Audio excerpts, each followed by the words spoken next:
வணக்கம், welcome to my channel. So இந்த வார தலைப்பாக நாம் நீட் விவகாரம் குறித்து ஆலோசிப்போம்.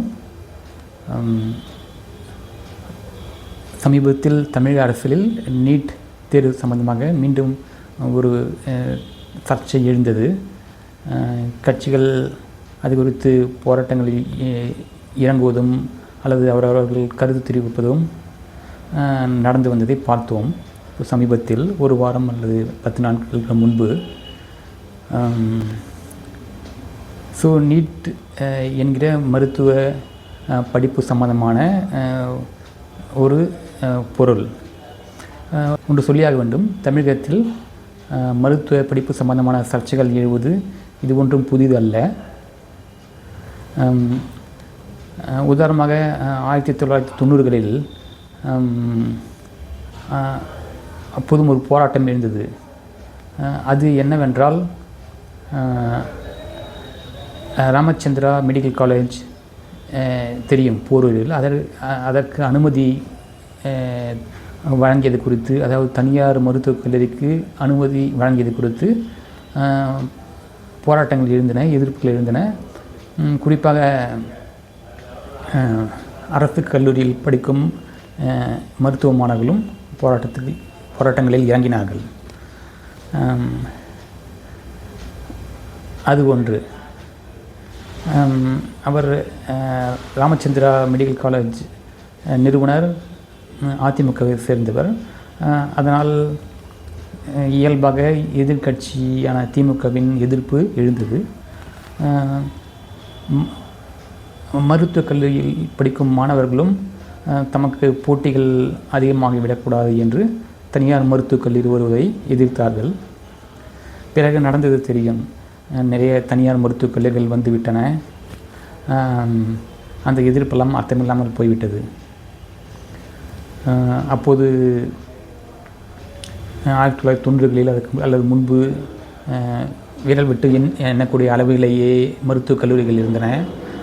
அதே போல் இன்ஜினியரிங் கல்லூரிகளும் கணிசமான எண்ணிக்கையிலே இருந்தன.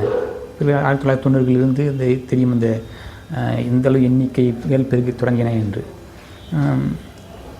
இப்போது அந்த எதிர்ப்பு அர்த்தமில்லை, அது யாரும் செய்வதும் இல்லை. அது ஒரு சீசன், அது இருக்கட்டும். அடுத்து மருத்துவக் கல்லூரி அல்லது மருத்துவ படிப்பு சம்பந்தமாக இன்னொரு பிரச்சனையும் எழுந்து வந்தது அவ்வப்போது. அதுவும் 1990களில் வருடம் மருத்துவக் கல்லூரி மாணவர்கள் ஹவுஸ் சர்ஜன் செய்யும்போது நமக்கு ஸ்டைஃபண்ட் உயர்த்த வேண்டும் என்று அதற்கு போராட்டத்தில் இறங்குவார்கள், வேலை நிறுத்தத்தில் இறங்குவார்கள். பிறகு அரசு பேச்சுவார்த்தை நடத்துவதும், பிறகு அவர்கள் ஸ்ட்ரைக்கை வாபஸ் வாங்குவதும் வருடம் கிட்டத்தட்ட ஒரு பிரச்சனையாக இருந்து வந்தது. பிறகு அது என்ன சரி செய்தார்கள் என்றால், சரி வருடம் இத்தனை சதவீதம் அவர் ஸ்டைஃபண்டை உயர்த்துவது என்று முடிவு செய்து இருதரப்பாரும் ஒரு சுமூக முடிவுக்கு வந்து அந்த பிரச்சனை தீர்வானது. அடுத்து மூன்றாவதாக நீட் தேர்வு விஷயமாக ஒரு பிரம்மாண்டமான பிரச்சனை தமிழ்நாட்டில் மட்டும்தான் நடந்து கொண்டு வருகிறது. அதை எதிர்ப்பவர்கள் யார் என்றால் திமுக கட்சி மற்றும் அதனுடைய தோழமை கட்சிகள். அந்த சித்தாந்தத்தை உடையவர்கள் தான் நீட் தேர்வை தொடர்ச்சியாக எதிர்த்து வருகிறார்கள். அதிலும் அரசியலை திணித்து மத்திய பிஜேபி மீது பழிப்போட முயன்று வருகிறார்கள், அது தெரியும். இவற்றுக்கு என்ன பதில் சொல்வதென்றால், முதலில் எம்பிபிஎஸ் சேர்வதற்கு என்ட்ரன்ஸ் எக்ஸாம் மூலமாகத்தான் சேர்வதாக இருந்தது. பிறகு என்ட்ரன்ஸ் எக்ஸாமை ரத்து செய்துவிட்டு 12ஆம் வகுப்பில் எடுக்கும் மார்க்குகளை வைத்தே இடம் கொடுப்பது என்று ஆனது. பிறகுதான் மீண்டும் அகில இந்திய அளவில் ஒரு போட்டித் தேர்வு நடத்தி அதன் மூலம் எல்லா மருத்துவக் கல்லூரிகளும், மாநிலங்களில் மருத்துவக் கல்லூரிகளும் அதன் அடிப்படையில் சீட் வழங்க வேண்டும் என்று ஒரு நடைமுறை வந்திருக்கிறது. இதுதான் அரசியலில் ஒரு தரப்பாடின் எதிர்ப்புக்கு காரணமாக உள்ளது. இதில் மத்திய அரசு அல்லது மத்திய பிஜேபி அவர்களை சார்ந்தவர்கள் கூறுவது என்னவென்றால் இது சுப்ரீம் கோர்ட்டுக்கே போய்விட்டது, சுப்ரீம் கோர்ட்டே நீட் ரத்து செய்ய முடியாது என்று சொல்லிவிட்டார்கள் என்று சொல்லிவிட்டது. ஸோ நீட் தேர்வு நடந்து கொண்டு தான் இருக்கிறது. மாணவ மாணவிகள் அதுக்கு தயாரித்து கொண்டு அதில் படிப்பில் MBBSயில் சேர்ந்து கொண்டு தான் இருக்கிறார்கள். ஆனாலும் பிரச்சனை மட்டும் இன்னும் விட்டப்பாடில்லை தமிழ்நாட்டை பொறுத்தவரையிலும்.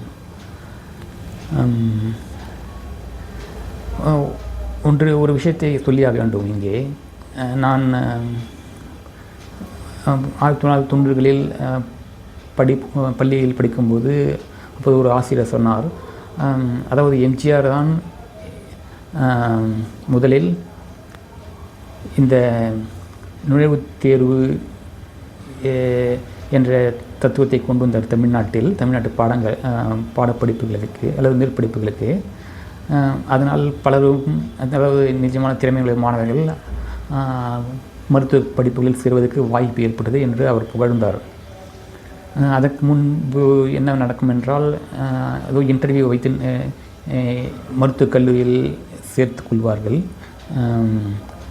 அதன் மூலம் சிபாரிசு இருந்தவர்கள் கூட சேருவதற்கு வாய்ப்பு இருந்தது. நுழைவுத் தேர்வு வைத்த பின்பு தான் அனைவரும் அதற்கு பங்கு பெற முடிகிறது என்று மெச்சிக்கொண்டார். ஏதோ சொன்னபடி இது நீட் தேர்வு ஏதோ நீட் தேர்வை ரத்து செய்வது என்பது ஏதோ சிலரால் எடுக்கப்படக்கூடிய முடிவாக தெரியவில்லை. பல தரப்பினரும் கலந்து ஆலோசித்து அரசாங்கமும் சரி பொதுமக்களும் கல்வியாளர்களும் இணைந்து யோசித்து ஒரு முடிவுக்கு வர வேண்டியது தான். இதில் அனாவசியமாக மத்திய அரசின் மீது பழி போடுவது நிராகரிக்கப்பட வேண்டும். அடுத்து சரி, இப்போது எந்த கல்வி மீது அதிக அட்ராக்ஷன் அல்லது ட்ரெண்ட் இருக்கிறது என்று பார்த்தோமானால், இது காலமாக கொஞ்சம் மாறிக்கொண்டு தான் வந்திருக்கிறது. 1990களுக்கு முன்பு பார்த்தால் டாக்டர், வக்கீல் என்று சொல்வார்கள், கேள்விப்பட்டிருக்கலாம். பிறகு 90களில் அல்லது 80களில் வக்கீல் என்பது போய் என்ஜினியர் என்று ஆகிவிட்டது. என்றால் சாஃப்ட்வேர் இன்ஜினியர் அல்லது மெக்கானிக்கல் இன்ஜினியர் பெரிய பெரிய கம்பெனிகள் வந்துவிட்டு அதில் வேலை பார்ப்பது ஒரு கௌரவமாக மாறிவிட்டது. அப்படியே இருந்தது. பிறகு 2000களில் ஐடி என்கிற சாஃப்ட்வேர் மிகவும் உச்சத்தில் அடைந்தது. தினமலர் பத்திரிகையில் ஒரு கட்டுரை பார்த்தேன். இப்போதெல்லாம் அரசு வேலை என்பதற்கு மவுசு போகிவிட்டது, பெண்கள் அல்லது பிள்ளைகள் சாஃப்ட்வேரில் இருக்கிறார்களா என்று எதிர்பார்க்கிறார்கள். ஏனென்றால் சாஃப்ட்வேரில் இருந்தால் வெளிநாடு போகும் வாய்ப்புள்ளது என்று மவுசு மாறிவிட்டது. இது ஒரு இது. சொல்லப்போனால் ஒரு கட்டத்தில் MBBSஐ விட, அதாவது டாக்டர் படிக்கும் மாணவர்களிட என்ஜினியர்கள் அதிகம் சம்பாதிப்பதும் நன்றாக பிரகாசிப்பதும் மாறிவிட்டது. பிறகு இப்போது என்னவென்றால், இப்போது இன்ஜினியரிங் படிப்பவர்கள் ஸ்டார்ட் அப் என்கிற ஒரு கம்பெனியை தாமே உருவாக்க வேண்டும் என்று விரும்புவதாகவே செய்திகள் வந்தன. அதை பார்த்தேன். முன்பு போல ஒரு கம்பெனிக்கு படித்து முடித்தவுடன் ஒரு கம்பெனிக்கு போய் வேலை சேர வேண்டும் என்ற நோக்கம் இல்லாமல் தாமே ஒரு ஸ்டார்ட் அப் ஆரம்பிக்க வேண்டும், தன்னுடைய க்ரியேட்டிவிட்டி, தன்னுடைய இன்னோவேஷனை அமல்படுத்த வேண்டும் என்று அவர்கள் ஆசைப்படுகிறார்கள். அந்த ட்ரெண்டு மாறிவிட்டதை இங்கு சொல்கிறார்கள். பல ஸ்டார்ட் அப்களும் வந்துவிட்டார், பல ஆப் க்ரியேட் பண்ணுறவர்களும் வந்துவிட்டார்கள். ஆகவே விதவிதமாக ப்ரொஃபஷன்கள் வந்து கொண்டு தான் இருக்கின்றன. மவுஸ் உடைய ப்ரொஃபஷனல், அது தொழில்கள் என்று சொல்லலாம். அதே போல் முன்பு இன்ஜினியரிங், டாக்டர் ஆகிய படிப்புகளுக்கு மட்டும்தான் மவுஸ் இருந்தது. பிறகு 2000 அல்லது 2010ஆம் ஆண்டுகளில் திரும்பவும் ஆர்ட்ஸ் அண்ட் சயின்ஸ் சொல்கிறார்களா, அந்த படிப்புகளுக்கு மீண்டும் மவுஸ் வந்துவிட்டது என்றும் செய்திகள் வந்து கொண்டு தான் இருக்கின்றன. ஆகவே இதை எதற்கு சொல்கிறோம் என்றால், இந்த படிப்பு தான் உயர்ந்தது என்று மாணவர்களுக்கு திணிக்க தேவையில்லை. ஆகவே அதனால் தானே ஒரு குறிப்பிட்ட படிப்பிற்கு போட்டி அதிகமாகிறது. ஆகவே அனாவசியமான நீட் தேர்வு விஷயம் குறித்த சர்ச்சைகள் ஒரு முற்றுப்புள்ளிக்கு வரும். அதை வைத்து அரசியல் செய்வது நிறுத்தப்படும். ஏனென்றால் ஒன்று இருக்கும்போது தான் பலரும் போட்டி போடுவார்கள். பல விதங்கள் இருக்கும்போது என்று பலவும் இருக்கின்றன என்றால் ஓகே, மாணவர்கள் இந்த திசையில் செல்லலாம் என்று அவர்களுக்கு ஒரு மனதில் வைராகியம் ஏற்பட்டு அதன் வழியில் செல்வார்கள். இது நிரந்தர அல்லது தற்காலிகமான வருங்காலத்திற்கான ஒரு தீர்வாக இது இருக்கும். அடுத்த அரசியல் அல்லது தமிழக சமூகம் பற்றிய விஷயத்தை அடுத்த வீடியோவில் பார்ப்போம். வணக்கம்.